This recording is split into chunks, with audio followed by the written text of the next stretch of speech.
What's Up, le podcast zéro émission par Automobile Propre.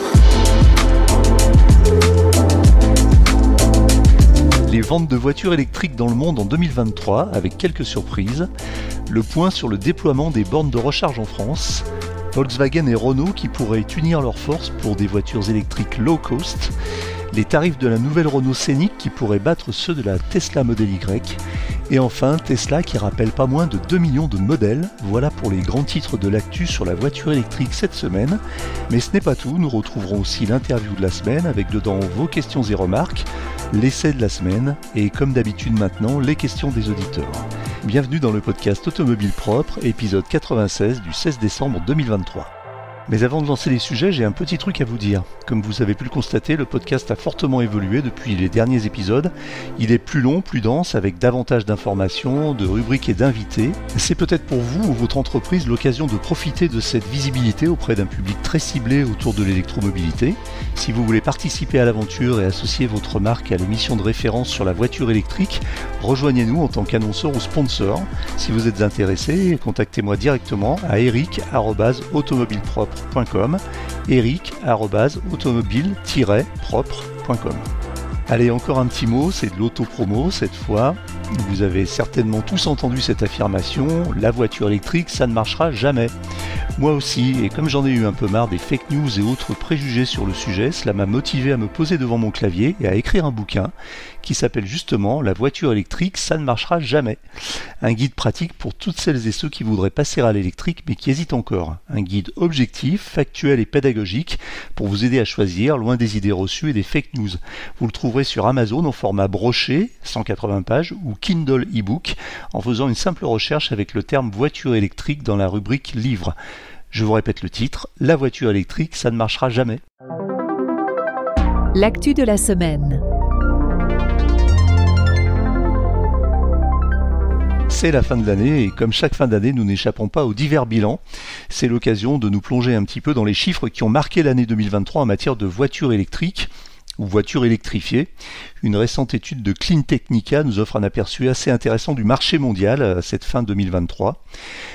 Qu'est-ce que ça dit ? Alors en octobre 2023, les véhicules électrifiés représentaient 17% du marché automobile mondial avec une augmentation de 33% pour les modèles 100% électriques et 46% pour les hybrides rechargeables.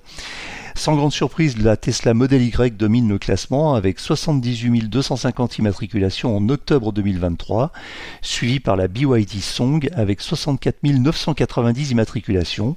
Il faut noter que 7 modèles de BYD se classent dans le top 20 mondial et que la Chine s'affirme avec 15 des 20 modèles les plus vendus au monde.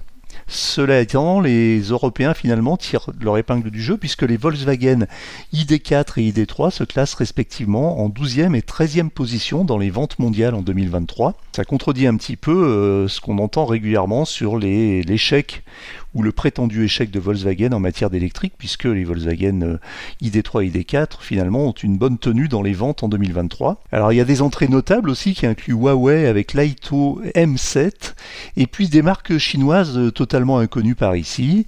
Et ce qui est à noter aussi, c'est que la BMW i4 et puis aussi la MG4, la Hyundai Ioniq 5 et même l'Audi Q4 figurent dans le top 20 mondial des ventes de voitures électriques en 2023. Sur l'ensemble de l'année 2023, cependant, BYD surpasse Tesla avec 2 267 867 modèles électrifiés vendus.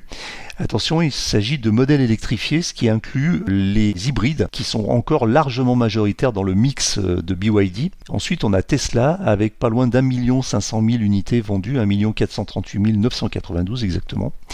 Et les marques traditionnelles telles que BMW, Volkswagen, Mercedes et Volvo conservent leur place dans le top malgré une forte concurrence chinoise. 8 des 20 constructeurs ayant vendu le plus de modèles électrifiés en 2023 sont chinois, ce qui souligne l'influence croissante de la Chine sur le marché mondial de l'automobile électrique. Alors qu'est-ce qu'il faut tirer comme conclusion de ces chiffres pour 2023 ?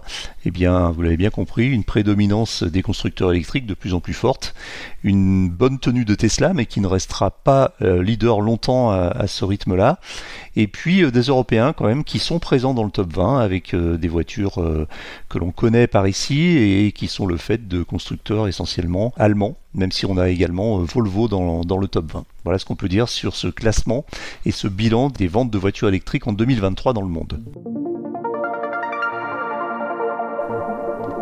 Puisque nous sommes dans les bilans de fin d'année, restons-y encore un petit peu avec les bornes de recharge en France et le déploiement des infrastructures. Alors ça continue, on le sait, les nouveaux points de charge sont régulièrement déployés. En 2023, 8048 nouvelles stations ont été installées, ce qui représente 32 379 bornes de recharge et 114 386 points de recharge. Si la France est déjà plutôt bien dotée en infrastructures de recharge, puisque je rappelle que nous sommes le deuxième pays derrière les Pays-Bas en nombre de stations aux 100 km. Et on est même devant l'Allemagne, ce qui est une petite fierté dans ce domaine. Chaque mois, la VERF France publie en partenariat avec le ministère de la Transition énergétique, sur la base des données de JREF, son baromètre national des infrastructures de recharge. Désormais, l'Hexagone possède 170 bornes de recharge ouvertes à tous pour 100 000 habitants. Sur les 12 derniers mois, ça représente une évolution de plus 48%. Certaines régions sont mieux dotées que d'autres, cependant, c'est notamment le cas de l'Île-de-France, sans surprise, avec 5184 stations de recharge, et de la région Auvergne-Rhône-Alpes qui arrive juste derrière avec 4882 stations de recharge. Seulement 8% des points de recharge proposent une puissance supérieure à 150 kW, donc là c'est peut-être là qu'il faudra un petit peu améliorer l'offre. À noter cependant que ces dernières sont souvent en panne, leur taux de disponibilité n'est que de 74%, alors que c'est 82% avec les bornes AC. Concernant l'utilisation, un dernier chiffre, en novembre 2023, un point de recharge comptabilisait en moyenne 14 sessions de recharge par mois. Ça fait pas beaucoup et on imagine qu'aujourd'hui les infrastructures et les opérateurs ont probablement une question de rentabilité, mais on sait qu'ils investissent sur l'avenir et c'est d'ailleurs la raison pour laquelle la plupart des grands opérateurs ont levé des fonds de façon importante au cours des 2 dernières années.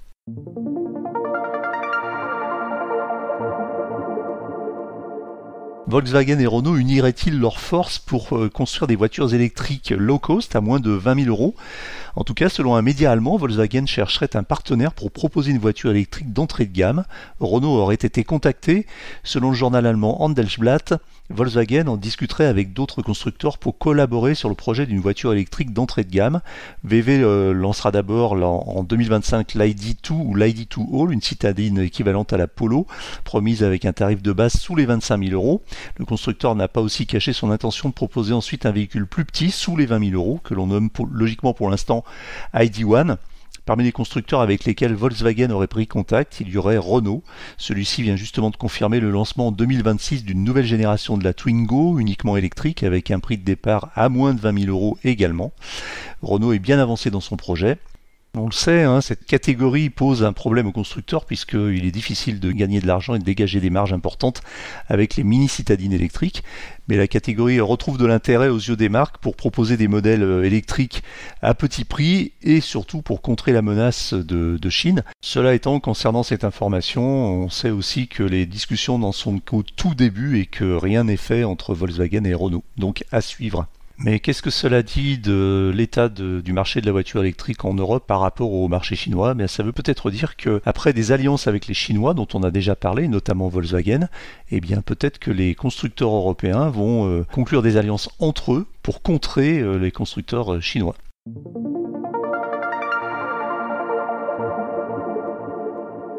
Toujours au sujet de Renault se préparerait à casser les prix avec la nouvelle Scénic électrique qui ne devrait pas tarder à arriver. Bien que les tarifs français ne soient pas encore dévoilés, le Scénic électrique fait son entrée sur le marché dans plusieurs pays voisins.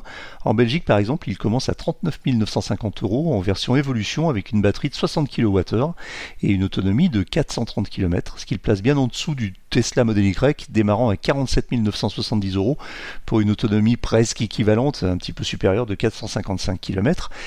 Mais la surprise vient surtout avec le Scénic Techno 220 équipé d'une batterie de 87 kWh et une autonomie annoncée de 625 km pour 46 950 euros, toujours moins cher que le modèle Y de base.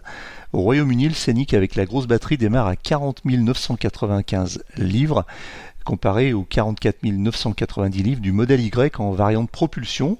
Ces exemples sont prometteurs pour les prix en France avec une perspective de ticket d'entrée sous les 40 000 euros et une version à grande autonomie restant sous les 47 000 euros, ce qui permettrait à la nouvelle Scénic électrique d'être, pour le moment en tout cas, éligible au bonus écologique, même si on n'a pas encore tous les barèmes pour 2024.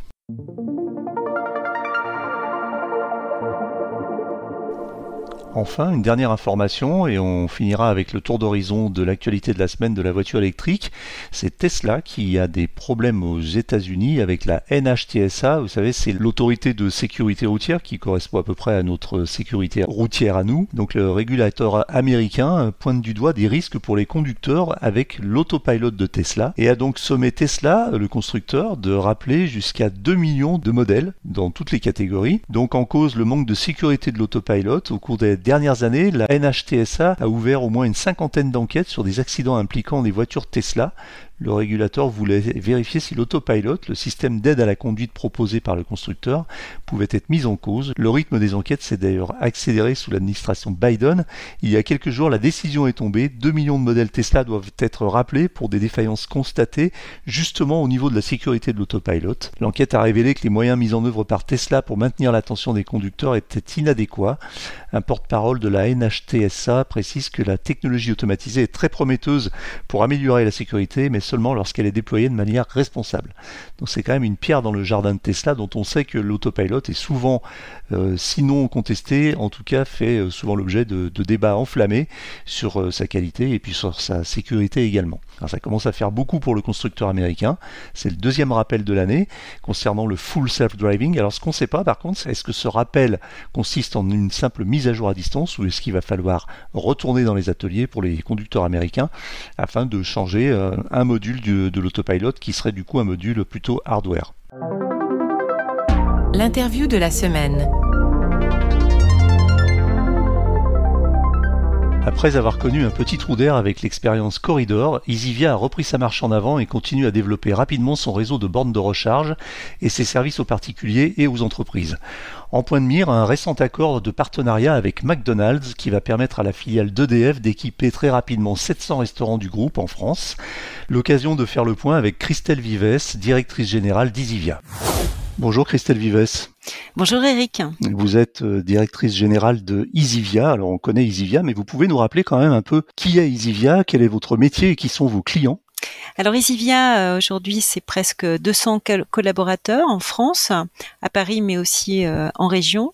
Et notre mission, c'est de faciliter les déplacements en véhicules électriques des particuliers et des professionnels qui circulent en véhicules légers ou aussi de plus en plus en poids lourds.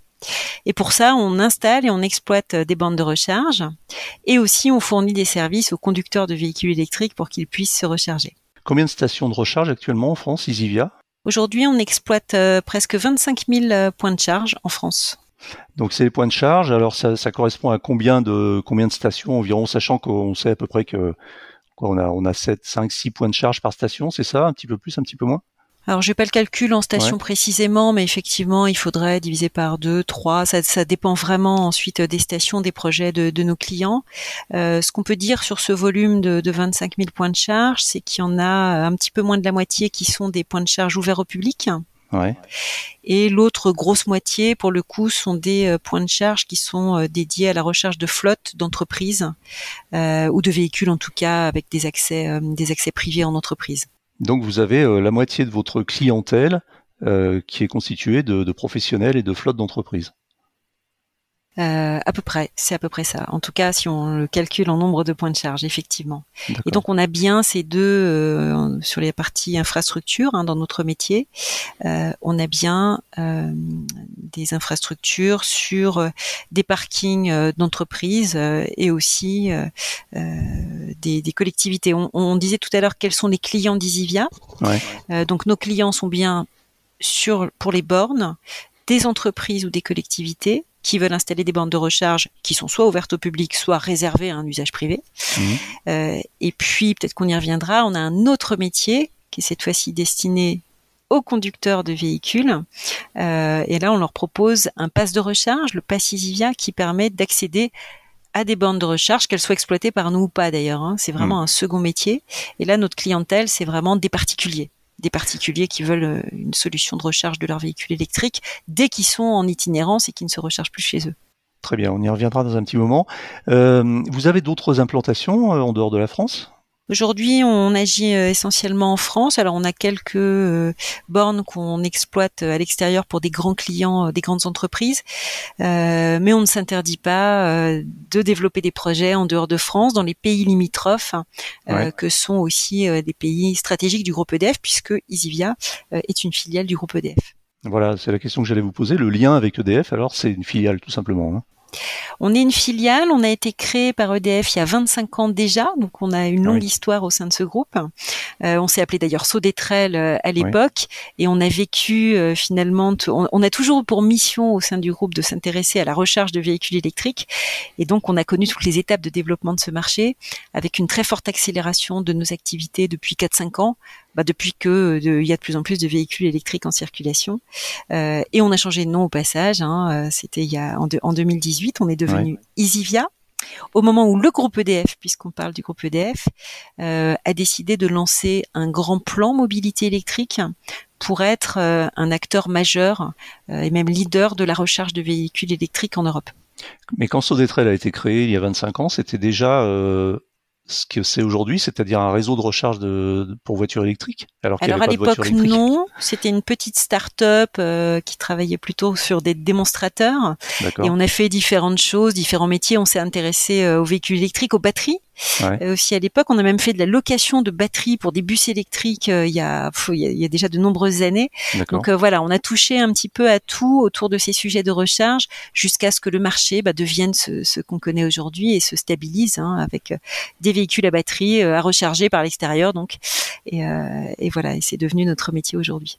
Alors vous avez une grosse actualité en ce moment, on en a beaucoup parlé, c'est ce fameux accords de partenariat que vous venez de conclure avec McDonald's. En quoi ça consiste exactement ? Alors oui, on est très heureux parce que c'est un partenariat assez inédit de par son ampleur. Donc ça consiste, ce partenariat, à mettre en place un grand réseau de recharge ultra rapide sur tous les sites McDonald's de France, en tout cas tous ceux qui peuvent accueillir des stations de recharge ultra rapides. Et on va donc mettre en place un réseau Isivia dans lequel on investit, avec un partenaire financier, en l'occurrence Crédit Mutuel, avec son fonds Siloé Infrastructure. Donc on va développer un réseau de recharge Isivia qui va s'appeler Isivia Fast. D'ailleurs, il s'appelle déjà, puisqu'il y a déjà 8 stations ouvertes et chaque semaine, on va en ouvrir de nouvelles. Et donc on est hébergé par McDonald's pour pouvoir rendre ce service de recharge ultra rapide sur leur parking. Donc c'est un partenariat de 12 ans, où on est donc avec notre réseau chez McDonald's pour pouvoir, notamment pour leurs clients, proposer un service de recharge rapide pendant qu'ils seront au restaurant. Quand vous parlez de déjà 8 stations ouvertes, c'était déjà le cas avant cet accord, ou c'est depuis cet accord, ce qui voudrait dire que vous allez très vite ? Alors c'est depuis cet accord, on a la volonté vraiment d'aller très vite et d'équiper au moins 700 parkings, donc mettre en place 700 stations d'ici 2025, et ça va correspondre à 2000 points de charge ultra rapides disponibles d'ici 2025. Donc c'est vraiment un programme de grande ampleur, on est en train de déployer à grande échelle ce réseau partout en France. Et ce qui est intéressant, c'est qu'il va effectivement être présent partout en France, parce que McDonald's a un très grand maillage du territoire, et ça va nous permettre aussi de proposer un maillage assez exceptionnel en fait du territoire, avec ce réseau unifié, voilà, même expérience de recharge partout en France, même dans des zones qui sont pas forcément très équipées aujourd'hui. C'est tout l'intérêt de ce réseau. Alors, il y a environ 1500 restaurants McDo en France. Vous allez en équiper 700 d'ici 2025. Ça veut dire en gros 1 sur 2. Ça veut dire que les autres McDo ne sont pas compatibles avec l'installation de bornes de recharge. Ce sont des McDo, par exemple, en centre-ville. Il y a des McDonald's sans parking, effectivement. Et puis, il y a aussi des situations où il y a bien un parking à côté du McDonald's, mais qui n'appartient pas nécessairement à McDonald's France. Et donc, ils n'ont pas forcément la possibilité de nous confier cet hébergement. Et donc, en l'occurrence, pour ces situations-là, on aura affaire aux foncières, voilà, à celui qui détient le parking pour éventuellement implanter une station de la même nature que celle qu'on met sur les autres McDonald's. Donc, c'est possible qu'on en fasse plus, mais c'est vrai qu'à ce stade, l'accord précisément concerne les 700 sites qui sont bien à la main de McDonald's pour qu'on puisse développer le réseau. Donc ça veut dire que pour vous, c'est une formidable opportunité de vous développer très rapidement sur un maillage effectivement très dense sur tout le territoire français. Ça veut dire aussi que ces stations et ces points de recharge seront réservés aux clients McDo, ou est-ce qu'on pourra venir recharger sans forcément consommer un Big Mac?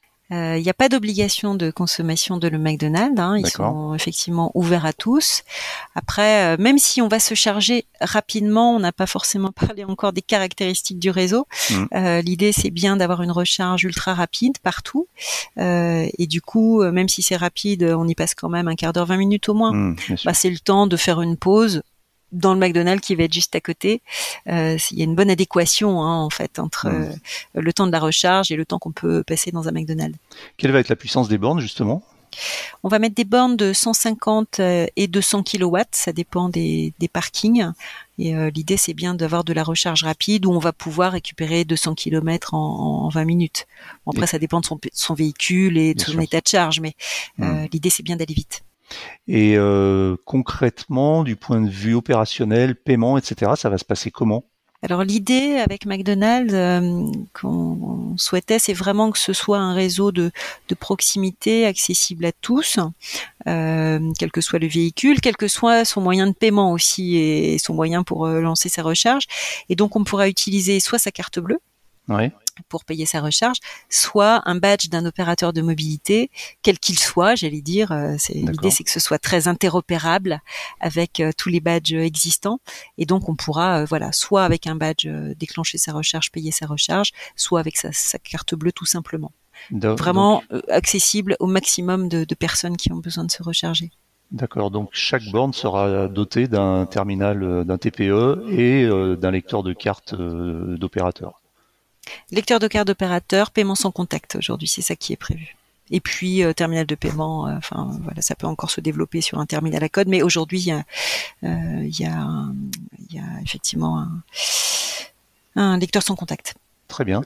Alors on me demande et on se demande souvent s'il va y avoir des promos croisées ou communes avec McDo, c'est-à-dire du type je recharge, j'ai une remise sur mon McDo, ou je mange un McDo, j'ai une remise sur ma recharge. Ça va fonctionner, ça, c'est prévu?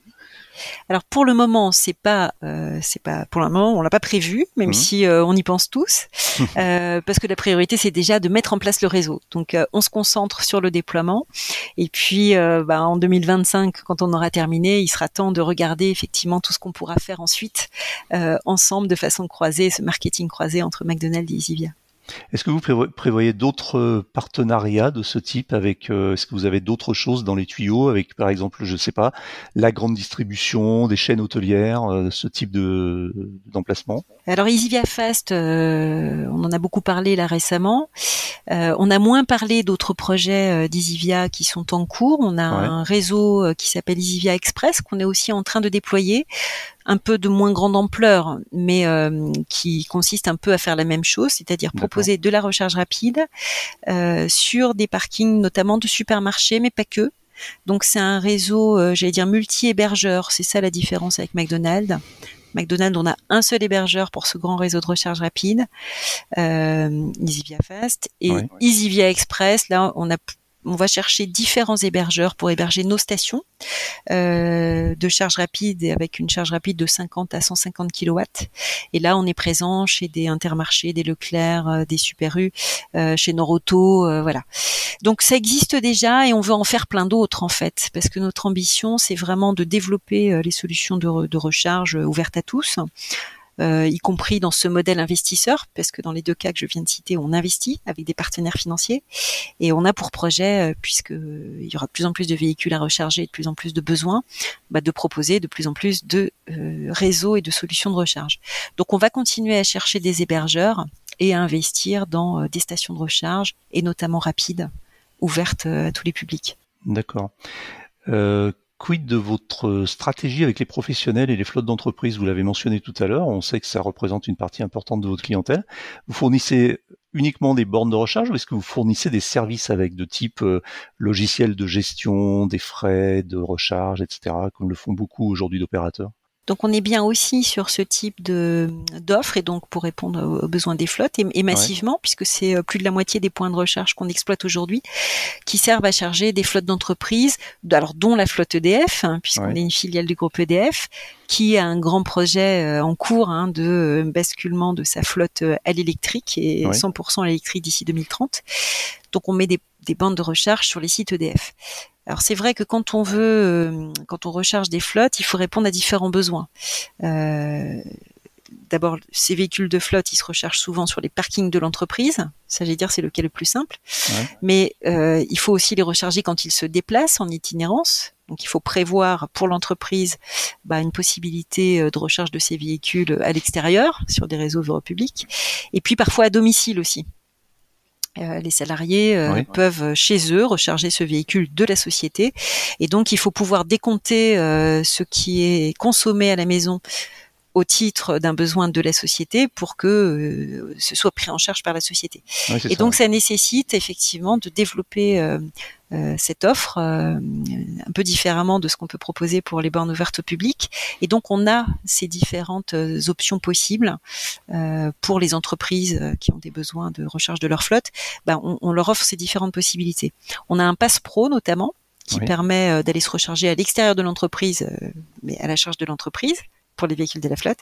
Et on a des solutions de décompte de ce qu'on appelle le split billing à la maison pour que l'entreprise puisse prendre en charge aussi la recharge faite à la maison pour l'entreprise.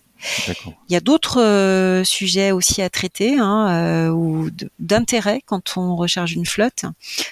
C'est la possibilité de faire du smart charging et donc de la recharge intelligente en fonction de notamment de besoins par exemple que peut avoir le réseau électrique. Ou déplacer sa recharge sur des heures moins chères quand il y a moins de tension en production ou sur le réseau électrique. Et ça présente deux avantages. Cette modulation de la recharge en fonction des heures, c'est de pouvoir se recharger pour moins cher. Quand on a des véhicules qui sont garés longtemps sur les parkings, on peut déplacer la recharge pour se recharger à moindre coût. Et aussi, souvent, ça correspond à des heures où la production d'électricité émet le moins de CO2. Parce qu'on met en œuvre des moyens de production qui sont moins carbonés. Et du coup, ce smart charging, alors pour les connaisseurs avec du V1G, du V2G qui permet de la réinjection, ça, ce sont des fonctionnalités qu'on a développées et qu'on s'est proposées aujourd'hui et qui intéressent fortement nos clients. Il faut que les deux véhicules soient compatibles, pour le coup. Alors, en particulier le V2G, là, il faut que le véhicule permette de réinjecter l'électricité de la batterie vers le réseau. Mais ce qu'on appelle le V1G, qui est un peu plus simple finalement, où là, on recharge en fonction d'un signal qui arrive par le réseau, mais il faut capter le signal et traduire le signal. Ça, c'est plus simple en fait. La majorité des véhicules, tous les véhicules aujourd'hui le permettent. C'est la borne en fait qui module le moment où elle recharge et le moment où elle ne recharge pas. Le Pass Easivia, on l'avait évoqué tout à l'heure. Alors ça consiste en quoi exactement ? C'est une carte qui est à destination du grand public, c'est ça, un badge ? Ouais. Alors le Pass Easivia, c'est bien un pass universel qui permet de se recharger sur toutes les bornes ouvertes au public. Donc pas seulement les bornes Easivia. Pas seulement les bornes Easivia, c'est toutes les bornes au public en France et à l'étranger d'ailleurs. Grâce à l'interopérabilité des réseaux, on donne accès avec ce pass à 300 000 points de charge en Europe et en France pour beaucoup. Et il donne accès à la majorité des réseaux ouverts au public en France en fait. C'est-à-dire à chaque fois qu'il y a un nouveau réseau qui arrive et qui permet cette recharge ouverte au public, nous, on noue un contrat d'interopérabilité pour que notre pass permette d'aller sur ce réseau. Donc, c'est vraiment un pass universel. On en a des déclinaisons, donc il donne accès à 300 000 points de recharge. On en a des déclinaisons professionnelles, puisqu'on parlait tout à l'heure d'un pass pro pour les flottes. Donc, on a aussi un pass pro qu'on configure en fonction des besoins de notre client. Donc, en général, il donne aussi accès, ce pass pro, à 300 000 points de recharge pour les déplacements. Et ensuite, il permet aussi de gérer la recharge sur les parkings de l'entreprise, voire à la maison. Le Pass Easivia, combien il coûte ? Il est payant, il est gratuit ? Donc le pass EasyVia, il est payant, il coûte 15 € quand on commande le badge. Ouais. Et puis ensuite, il y a différentes formules d'abonnement, il y a des possibilités de s'abonner. Voilà, ça dépend ensuite de son usage.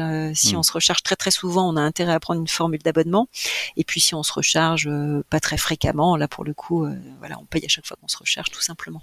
J'ai oublié de vous demander tout à l'heure le tarif de la recharge sur les McDo. Alors, on l'a déjà mentionné dans le podcast, dans un épisode précédent, on avait eu les prix.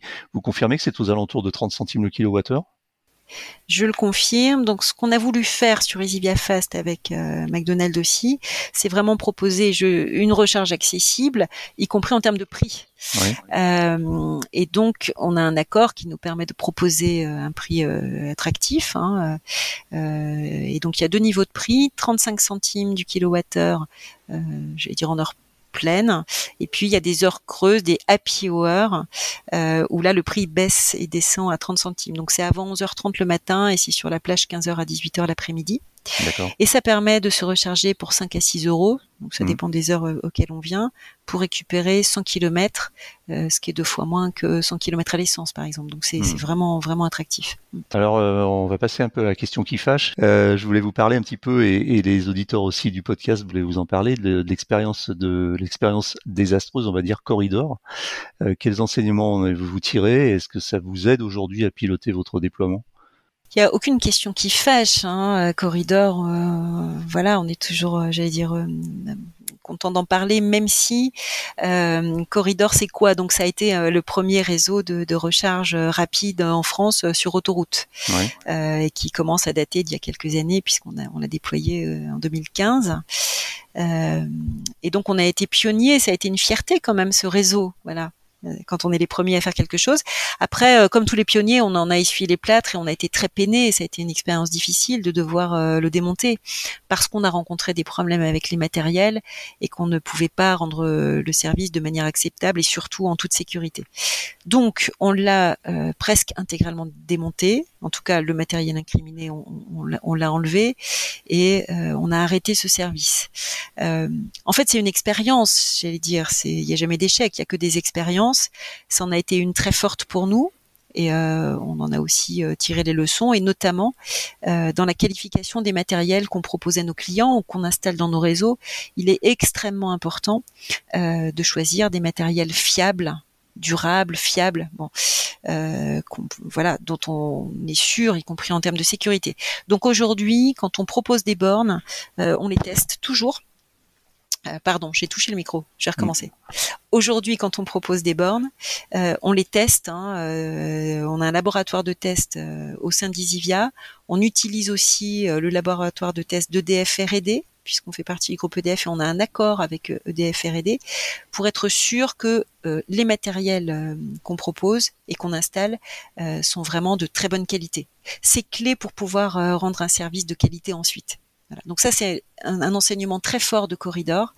Et il n'est plus question d'installer des matériels dont on n'est pas sûr avant de se lancer dans un réseau qui est là pour exister longtemps. Mais c'est un enseignement effectivement que vous tirez aujourd'hui, mais c'est étonnant que vous n'y ayez pas pensé plus tôt, parce que c'est quand même une si grande entreprise qu'EDF, avec tous les process qu'on imagine, d'avoir eu un fournisseur aussi défaillant, c'est étonnant quand même.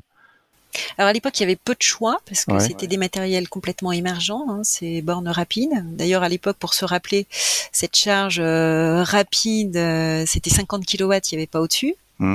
Donc c'était des matériels complètement nouveaux et c'est vrai que il n'y avait pas beaucoup de retours d'expérience et voilà, quand on est au début d'une histoire, et qu'on n'a pas beaucoup de choix, ça peut donner le résultat qu'on connaît.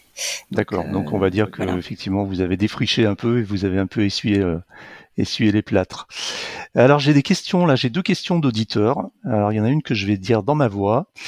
C'est un auditeur donc qui nous mentionne des changements de tarifs. Alors c'est un cas particulier, mais je pense que c'est intéressant quand même que vous y répondiez. C'est chez Ikea Plaisir, donc dans les Yvelines, dans le 78, les bornes de recharge sont passées de gratuites à 0,60 € le kilowattheure quand elles sont devenues des bornes EasyVia. Donc ça, c'est le tarif ChargeMap. Donc on imagine que c'est un petit peu moins cher si on paye directement avec EasyVia.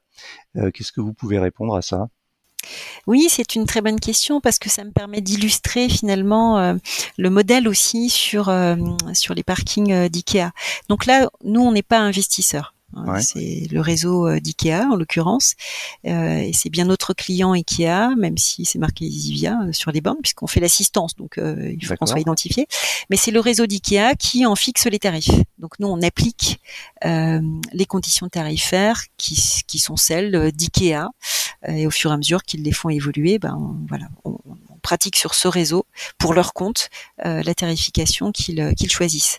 Donc effectivement, c'est devenu payant. Ils ont investi dans un nouveau réseau de recharge avec une forte ambition d'ailleurs de proposer massivement de la recharge sur leur parking avec un service de qualité. Donc c'est un coût. Effectivement, ils ont choisi une nouvelle politique tarifaire. Oui. Mais en l'occurrence, c'est pas passé d'un réseau IKEA à un réseau EasyVia.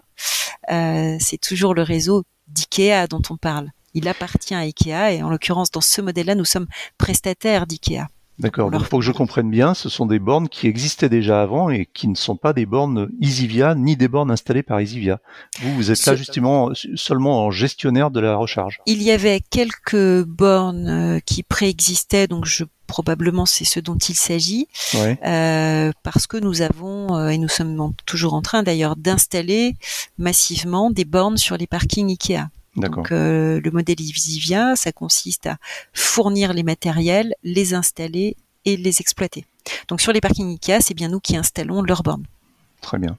J'ai une deuxième question donc d'un autre auditeur qui s'appelle Stéphane à Antibes. Alors là, on va l'écouter directement, puis je vous laisserai y répondre. Bonjour Stéphane d'Antibes. Voilà, j'ai une question pour Madame Vives. Je veux savoir pourquoi, en tant que filiale d'EDF, vous n'aviez jamais pensé à faire des synergies communes au niveau commercial avec EDF, notamment proposer des offres en parallèle avec par exemple une remise sur les recharges pour les clients résidentiels d'EDF. Cela permettrait, je pense, de fidéliser les clients d'un côté comme de l'autre, aussi bien les clients résidentiels d'EDF que les clients EasyVia. Merci. C'est une très bonne question de Stéphane. Alors on fait beaucoup de choses au sein d'EDF, puisqu'il y a pas mal d'activités. Il y a la fourniture d'électricité dont il vient de nous parler. Il y a aussi des activités autour des énergies renouvelables avec EDF ENR qui propose des panneaux photovoltaïques, etc., etc. Donc on regarde toutes les synergies possibles évidemment avec ces différents métiers parce qu'elles ont toutes du sens. Sur la partie fourniture, c'est vrai qu'aujourd'hui on n'a pas mis en place alors on a des synergies commerciales. Quand un client qui achète de l'électricité a un besoin de recharge, on a des accords qui nous permettent de renvoyer le besoin vers nous ou vers d'autres filiales du groupe, donc pour qu'on puisse le traiter. Mais il n'y a pas de marketing croisé, j'allais dire, pour le moment sur la fourniture. Après, on a développé des offres communes où, par exemple, une entreprise qui a à la fois besoin de panneaux photovoltaïques et de bandes de recharge, on a une seule offre qui permet, s'il le souhaite, qui permet dans un seul projet et un seul chantier de mettre à la fois en place ces ombrières et ces panneaux photovoltaïques et ces bornes. Voilà. Donc, au sein de ce groupe EDF, on développe effectivement des synergies pour que ce soit plus facile pour les clients et fidélisant, alors aussi peut-être, d'avoir réponse à leurs besoins. Et pour l'instant, ça n'a pas encore été fait sur la fourniture, mais dès que ça deviendra possible, oui, pourquoi pas le faire. Très bien. J'ai une dernière question pour vous, Christelle Vives. Est-ce que vous roulez vous-même en voiture électrique ? Je crois connaître la réponse. Absolument. Et je le recommande à tout le monde parce que l'essayer, c'est l'adopter et on ne peut pas revenir en arrière. C'est une très belle expérience, la voiture électrique. Très bien. Merci beaucoup, Christelle Vives. Je rappelle que vous êtes directrice générale de EasyVia. Merci beaucoup. Merci. L'essai de la semaine. Voilà déjà bientôt 5 ans que la Tesla Model 3 est arrivée en Europe et elle vient de faire peau neuve. Cette électrique emblématique se donne une cure de jouvence, rehaussant son confort sans sacrifier son agilité, et le tout sans s'encombrer d'un seul gramme superflu ni même d'un simple commodo. Mais écoutez plutôt ce qu'en pense Maxime, l'un de nos essayeurs maison. Nous avions déjà eu l'occasion de vous présenter la nouvelle Tesla Model 3 en exclusivité dans sa version grande autonomie. Nous avons une fois de plus affaire à un modèle grande autonomie, donc avec une batterie de 75 kWh net et une double motorisation avec un moteur synchrone à l'arrière, un moteur à induction à l'avant, qui vont offrir une puissance cumulée d'un peu plus de 440 chevaux. Au niveau des dimensions, cette nouvelle Tesla Model 3 restylée fait 4,72 m de long, donc elle est un tout petit peu plus longue, elle faisait 4,69 m l'ancienne. Elle a la même largeur, mais sa garde au sol a également été légèrement abaissée. Au niveau du style, eh bien, il y a eu de nombreuses modifications, au niveau des boucliers, des optiques, du capot, même au niveau des ailes. Sur ce modèle d'essai, nous avons droit à de nombreuses options, à commencer par une peinture métallisée à 1 300 €, de belles jantes de 19 pouces à 1 190 €. Nous avons également l'intérieur blanc à 1 190 €. Le toit panoramique figure quant à lui toujours dans la dotation de série. Cette Model 3 restylée reste une berline 4 portes, donc on n'a pas de haillons, on doit se contenter d'une malle qui limite l'accès, mais on a beaucoup de volume. Concernant les tarifs, cette nouvelle Model 3 grande autonomie est facturée 51 000 €, hors option bien sûr. C'est 8 000 € de plus que la version 2 roues motrices standard, donc c'est pas tout à fait justifié en termes de gain d'autonomie, car même si vous avez une plus grosse batterie, elle consomme plus, donc vous ne ferez que 60 à 80 km supplémentaires. En revanche, la différence de prix est justifiée si vous avez besoin d'une 4 roues motrices avec un haut niveau de performance. Et là, pour le coup, c'est un des meilleurs rapports prix-performance-équipement du marché. N'hésitez pas à faire des commentaires, des critiques, nous donner vos consommations, puisqu'encore une fois, moi j'ai essayé la voiture au mois de novembre, en hiver. Les auditeurs envoient les watts.